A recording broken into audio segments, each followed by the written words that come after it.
Okay, so submissions for a new flag design from members of the public closed today, and almost 8,000 have so far been received by the panel in charge. From here, they will have to narrow it down to 4 alternative designs.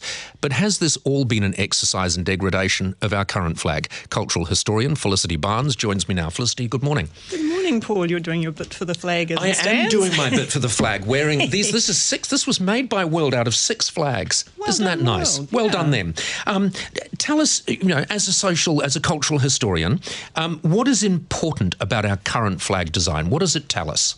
Well, it's interesting. I think it's not so much what the current symbols tell us, but the fact that people have developed an attachment over time. You know, it's not a symbol in search of a meaning. People start to imbue things like flags with their own sets of meanings. You hear people talk now about the background blue being something to do with our position in the sea. Pretty sure in the 1860s they weren't thinking about that when they chose blue as the background colour, but people now see that as a meaningful thing. It's become the flag, hasn't it? You can't just say this is the flag. Yeah, it's interesting to sort of they do have to make a decision. 3 times we've changed the flag, or we had to initiate it to begin with.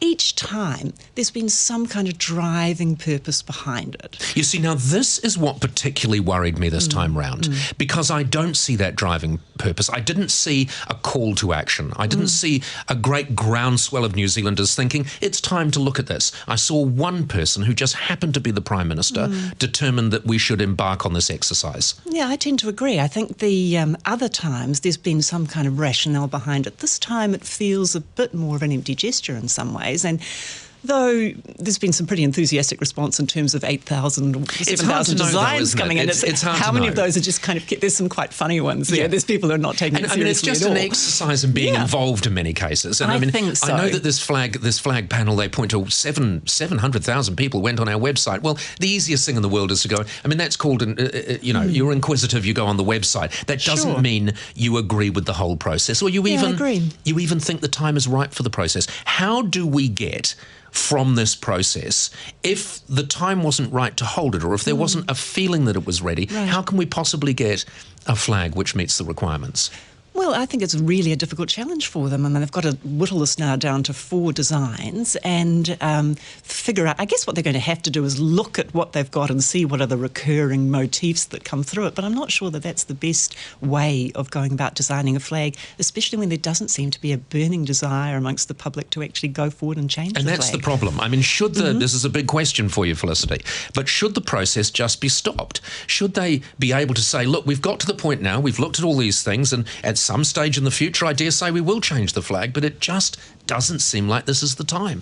Yeah, I doubt they'll stop the process, and part of me wonders whether the New Zealand public, being a little bit pragmatic, will say at the end of the day, well, we've spent all the money now. I absolutely think that is what is happening. And I think there are a lot of people who have the attitude I have, and I'm not complete stick in the mud. This is not the flag that we're going to have forever and a day, probably. We're probably not always going to be in the Commonwealth. But is the time right to change it now? And I think you're absolutely right when you talk pragmatism. A lot of people who hold the views I hold have just said, oh, well, what will be, will be. And at the end of the time, should we get a flag because a huge section of the population say what will be, will be?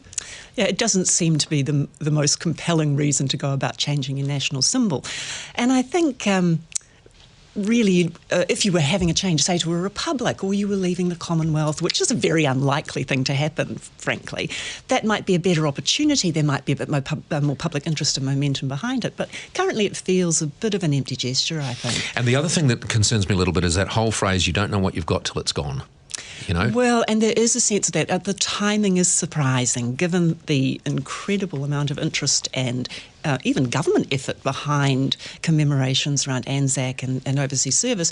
It seems a really peculiar moment to bring this out. Almost an insulting time to do it. Yeah, because the Prime Minister occasionally gets the wrong flag hung up behind him at an overseas event. And let's face it, that happens to the Australians too. Sometimes they put the New Zealand flag up. Absolutely. No, it is an extraordinary time to be doing it. Felicity, thank you so much for joining us.